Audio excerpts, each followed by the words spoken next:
योगी जी, आपके साथ जो कॉलेज में पढ़ते थे साथी संगी ये कहते हैं, बीरेन बहुखंडी ने बताया कि आप 22 साल की उम्र में अचानक गायब हो गए।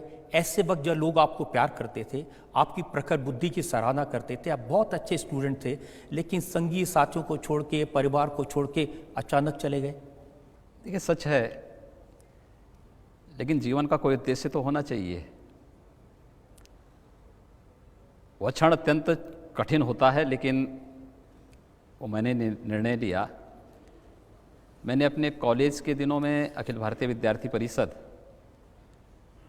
और इस दुनिया के सबसे बड़े स्वयंसेवी संगठन राष्ट्रीय स्वयंसेवक संघ की कार्यपद्धति को, राष्ट्र के प्रति उनके समर्पण के भाव को देखा तो मेरे मन में आया कि मुझे भी इस दिशा में कार्य करना चाहिए।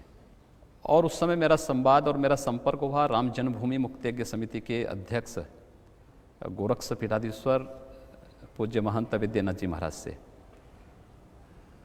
उन्होंने मुझे 2-3 बार गोरखपुर बुलाया, लेकिन मैं चूँकि विद्यार्थी परिषद और राष्ट्रीय स्वयंसेवक संघ के कार्यक्रमों के साथ इतना जुड़ा हुआ था कि समय नहीं मिल पा रहा था। लेकिन जब राम जन्मभूमि आंदोलन बहुत तीव्र और आगे बढ़ा तो मुझे लगा कि अब मुझे उस मिशन में आगे बढ़ जाना चाहिए, तो मैं गोरखपुर चला गया। और बाद में ये मेरा सौभाग्य है कि गोरक्ष पीठाधीश्वर पूज्य महंत विद्यानाथ जी महाराज ने मुझे अपना शिष्य स्वीकार किया। मैंने उनसे संन्यास की दीक्षा ली और फिर एक नाथ योगी के रूप में मैं आया। लेकिन संन्यास लेने के पहले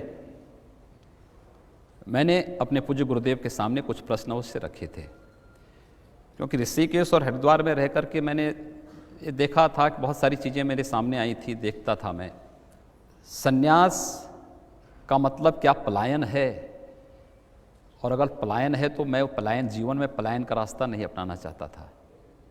मैंने इस बात को कहा कि मैं संन्यास का मतलब सेवा से जोड़ करके देखना चाहता हूँ। उन्होंने कहा कि गोरक्षपीठ जिस अभियान के साथ जुड़ी हुई है, एक बार तुम उसको देखो। तो 6 महीने का समय दिया उन्होंने मुझे, और मुझे लगा कि वास्तव में संन्यास का जो सही अर्थ है उसको गोरक्ष पीठाधीश्वर महंत विद्यानाथ जी महाराज जी रहे हैं। तो उन्होंने मुझे शिष्य के रूप में स्वीकार किया, मैंने उन्हें गुरु के रूप में स्वीकार किया, और मैं सन्यासी के रूप में, योगी आदित्यनाथ के रूप में सबके सामने आ गया।